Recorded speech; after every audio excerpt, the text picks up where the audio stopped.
2 Timothy chapter 2 verses 15 and 16, and I'm reading from the Amplified Bible. Study and do your best to present yourself to God approved, a workman tested by trial, who has no reason to be ashamed, accurately handling and skillfully teaching the word of truth, but avoid all irreverent babble and godless chatter, which is profane empty words, for it will lead to further ungodliness. I want us to look at these two verses because they set the tone for us for our study today.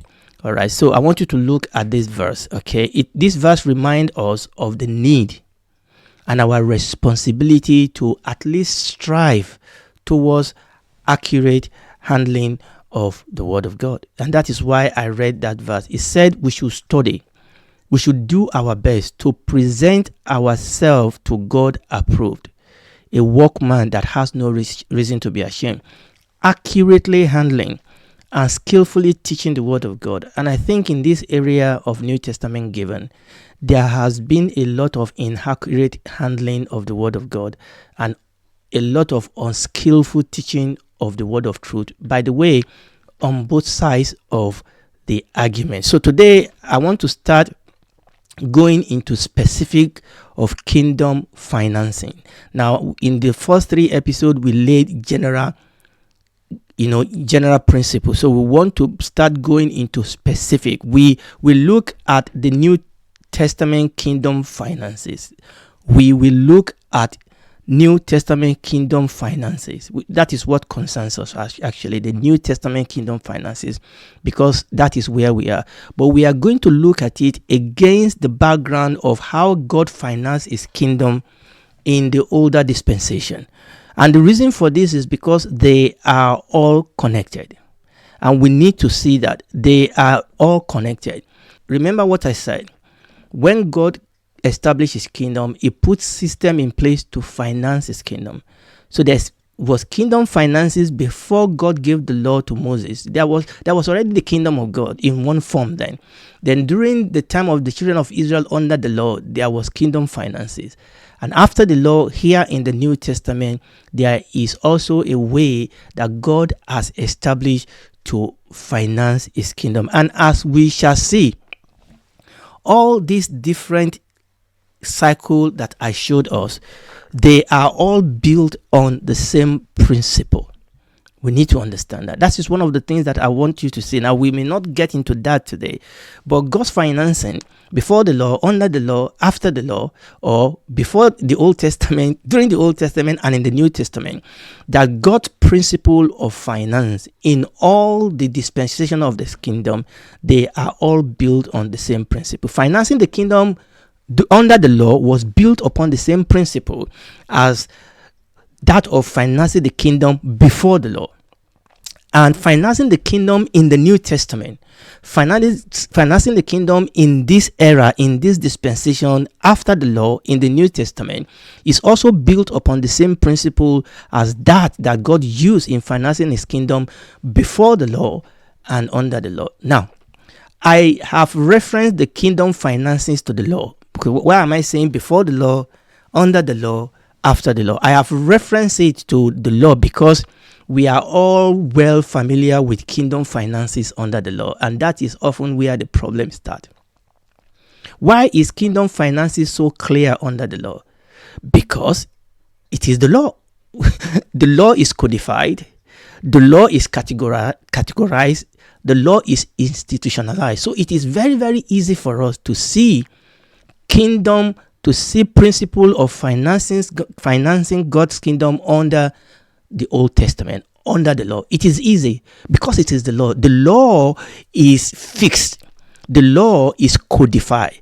The law is categorized. The law is institutionalized. So under the law, there is no place to hide. It is written. As the people will say, it is written in black and white. And that is why I'm using God's financing, kingdom financing. That's why I'm using kingdom financing under the law as a reference, because it is written in black and white. So under the law, there is tithes, or I should say there are tithes and there are offering. So under the law, there are tithes, and under the law, there are offering. And yes, I mentioned that outlawed word in some area of Christendom today. I've mentioned it, tithes. And I'm painfully aware that I'm entering into a war zone when you start talking about tithe. Yes, I know there is a whole lot of confusion. I know it's a war zone now when you talk about tithe. And why is this? And as I mentioned in previous episodes, I mentioned this in previous episode, that I am aware that evil and wicked hireling and greedy and selfish shepherd have taken advantage of this system. They have fleeced the sheep to feed their greed and to feed their greedy lifestyle. I'm aware of that.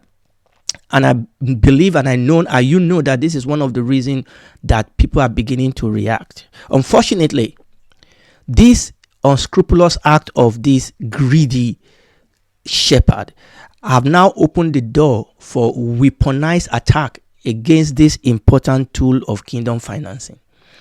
I'm going to show you now, well, starting from today, that tithes, the principle of tithe, number one, is a principle that God set to finance his kingdom. And that the principle of tithe is actually an important tool of kingdom finances. Has always been an important tool, and it is still an important tool of kingdom finances. Now, don't switch me off, because we are going to look, remember where we read when we started from 2 Timothy chapter 3. We need to rightly divide the word of truth. We need to skillfully teach the word of truth.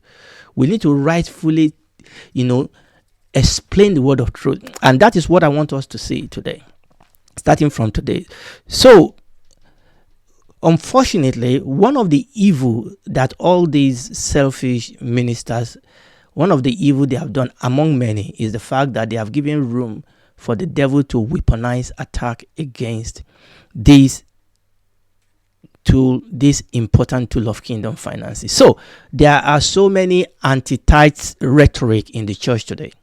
So many attack, so many teaching against tithing in the church today, all ranging from mild to outright salvage attack. Now, what I'm going to do today is actually I'm going to go ahead of myself, and I'm going to look at some of the anti-tithe debate, or some of the anti-tithe rhetoric, or some of the argument that people have brought against giving of tithe. Now, we're going to go back, but I just thought let's look at some of the things that people have put forward in their argument and in their attack on this system. Remember what I said? I understand there are people that have abused the system, but I also said there are godly, God-fearing, holy people that are actually upholding that system and using it to advance the kingdom of God. Okay. Now, people often said, I'm going to go through one or two things that people said, and I'm going to answer some of these questions. Some of them we are going to answer even fuller in future episodes. People will say that tithing is only for Israel under the law. That would be the first thing that people will say.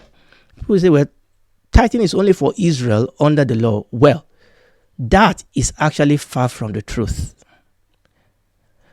One of the things you will see is that just like Sabbath, tithing is a biblical practice that predated the law. Tithing did not start with Moses. Tithing did not start with the Old Testament that Israel entered into with God. Just like Sabbath. Sabbath did not start in the Old Testament. Sabbath did not start with Moses. Yes, during that time, God codified it. During that time, God institutionalized it. Yes, during that time, it is fixed. It is written. But the truth is that the principle of tithing and the practice of tithing, just like Sabbath, actually predated the law. Tithing existed on its own, quite apart from the law. That's the first thing. Now, that doesn't mean it is right or it is wrong for New Testament, but we have to rightly divide the word of truth. And I'm going to come back to discuss this. Actually, tithing was actually a common practice even among the pagan world of Abraham's days. So it was not even just among Israelites. So one of the things I want us to understand is that yes, it was codified.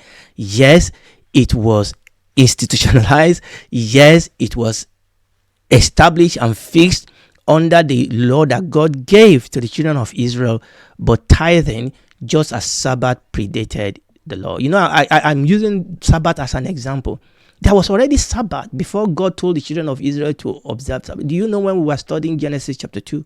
There was already Sabbath. The principle and the practice of Sabbath was already in existence before the law. So we need to understand that. So for us to say that tithing is only for Israel and under the law, it is not actually the truth. Number two, some people will argue that the law of Moses has been superseded by Christ and believers are no longer under the law, and therefore we should not pay tithe. Obviously, the first point actually is against this, but let's look at this in a closer way. So if somebody tell me and argue that, look, tithe is under the law and the law of Moses has been superseded by Christ and believers don't have to obey the law and therefore we don't have to give the tithe again. Now, the answer to that argument is both yes and no. Now, I'm going to take time to deal with this because this goes beyond tithing, actually. We must understand the relationship between the Old Testament and the New Testament. Most people are coming to a point now where we are actually ignoring the Old Testament, where we are saying that we don't need the Old Testament apart from, teaching story to children in children's Sunday school. And this is the reason oftentimes why most of us actually don't understand the New Testament as we should. I'm going to say this. You will not properly understand the New Testament if you don't understand the Old Testament. We always say this, that the New Testament is in the Old Testament concealed. The Old Testament is in the New Testament revealed. The New Testament is in the Old Testament concealed. The Old Testament is in the New Testament revealed. We need to understand the relationship between the Old Testament and the New Testament. We must understand that the New Testament is not new because it's totally different and disconnected from the Old Testament. No, the New Testament is not new in the sense that it's totally different or discontinued or disconnected with the Old Testament. No, the New Testament is connected to the Old Testament. The New Testament is new because it fulfills and because it enhances the whole. And we must understand this. The New Testament is not disconnected from the Old Testament.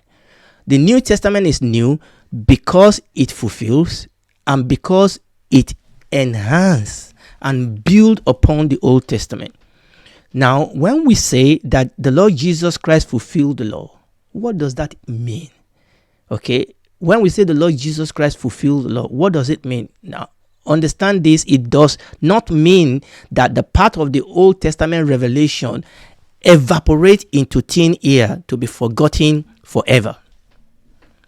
When we say that the Lord Jesus fulfilled the Old Testament, we are not saying that that part of the Old Testament is done, has evaporated into thin air, is to be forgotten. That is it. Done. No. Oftentimes, when the Bible says that the Lord Jesus Christ fulfilled the Old Testament, what we mean is that we experience these biblical practices in a more deeper and profound way.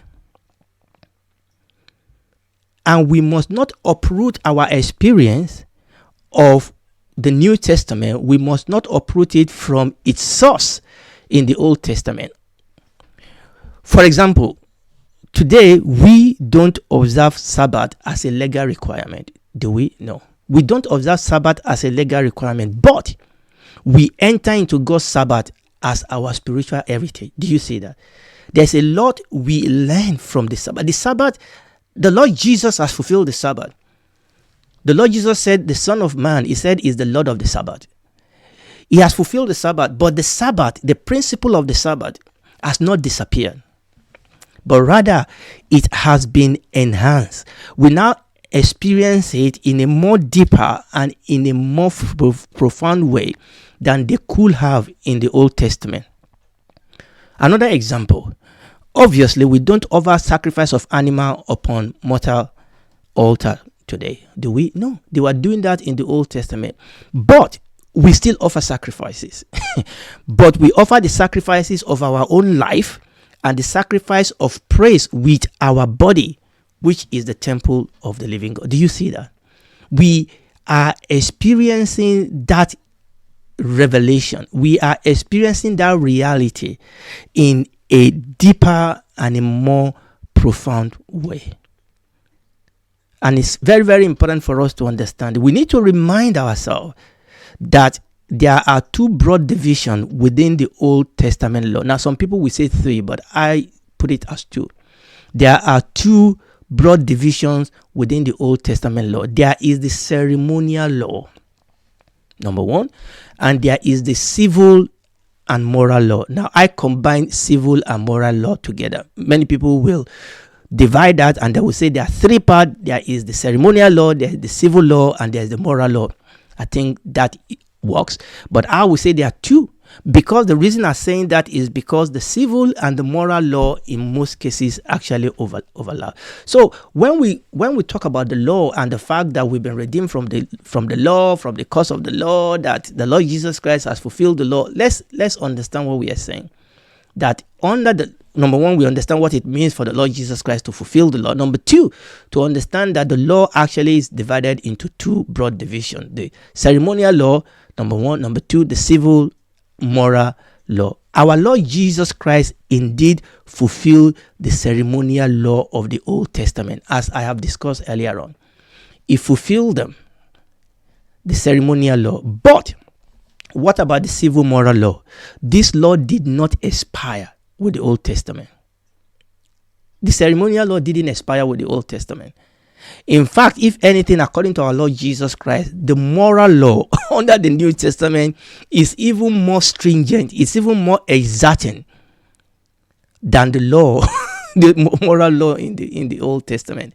Let's read some of those quickly in the book of Matthew chapter 5, because I believe this is actually important for us to see. So I'm just going to read a couple of scripture. I'm not going to make too many comments. I just want to read Matthew chapter 5 verses 17 to 20.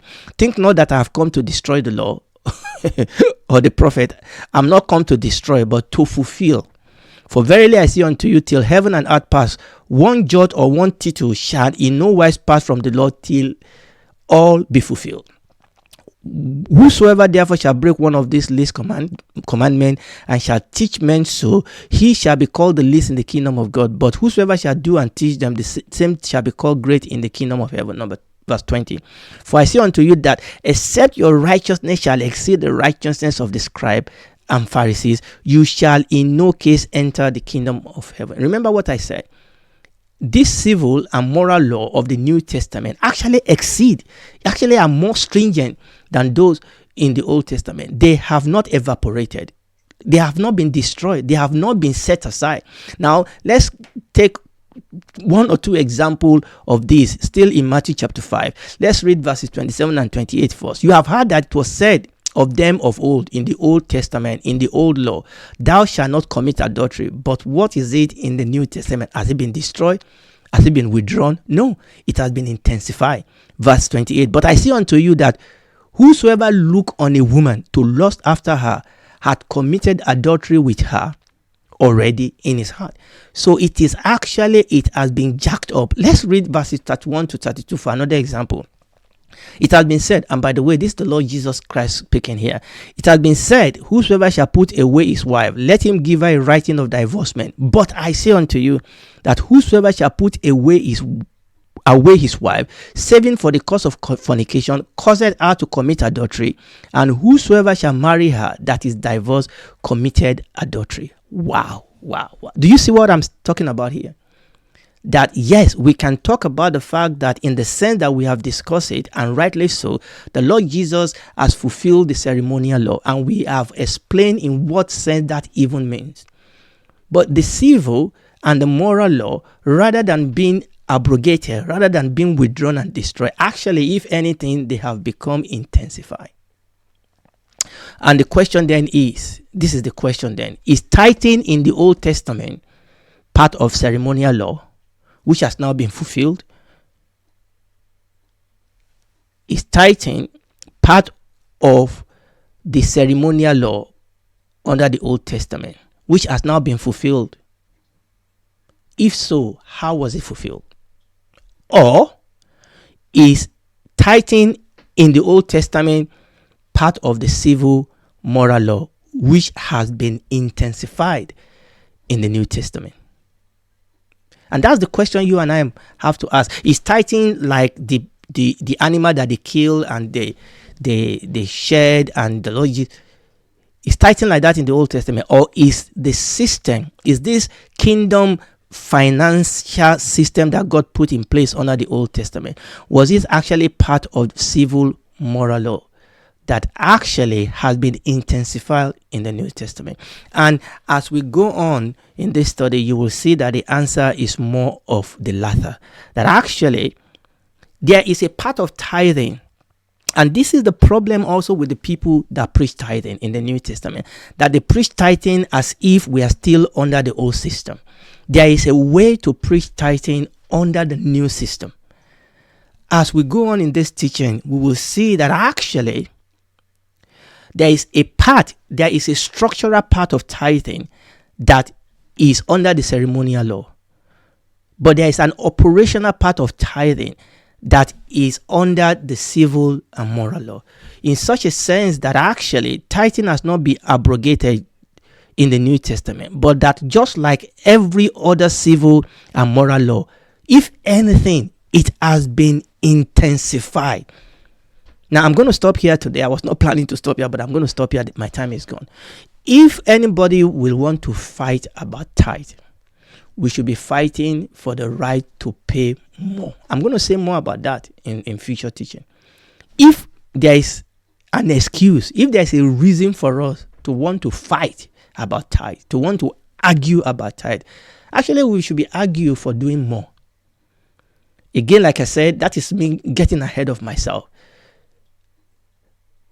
Remember, and I need to finish with this. I'm saying this because this is all about God's kingdom. It's not about lining the pocket of somebody. Yes, some people have done that, but that is wrong. But we must not throw the baby out with the bathwater. I'm doing this because it is about the kingdom of God need financing. And the kingdom of God is suffering because finances are not being made available to do the work of the kingdom. Again, I'm not talking about people that are trying to build a kingdom, a name for themselves. They have all this vision. It is vision. I'm not talking about that. I'm talking about people that want to seek soul, want to build and make disciples, people that want to live to glorify God in their life. I'm talking about those things need financing. And that is the reason why I'm doing this. And I'm hoping and I'm praying that you will hear my heart in the name of Jesus. We'll stop here today by the grace of God. We'll pick it up there. I have to say this series is going a little bit longer than I thought, but it's okay. It's still a mini series. We are not going to go on and on about this. So please join me next time as we look into this area, because I believe the church, God wants to bless his people so that his people can bless his work. And that is the way that God has made it. And if you are listening to me tonight and you have not given your life to Christ, you are a sinner. As a sinner, everybody, all have sinned. Okay? All have sinned as falling short of the glory of God. But God has made a way for us of escape, a way of salvation. And that's the reason why the Lord Jesus Christ came and died. And you can come to him tonight and say, I'm a sinner, save me. Be my Lord and Savior. And he will save you. He will come and take the heart of sin out of you and give you a new spirit. He will become your father, your friend. He will become your Lord. He will walk with you. You will be able to fulfill your purpose on this earth. You'll be able to be the light of the world and the salt of the earth. And more importantly, when this is all over, because it will be over, this world will come to an end. And there will be a new world. There will be a new heaven and a new earth. And if you belong to him, then you will be able to spend eternity with him in the new heaven and the new earth. Do it right now.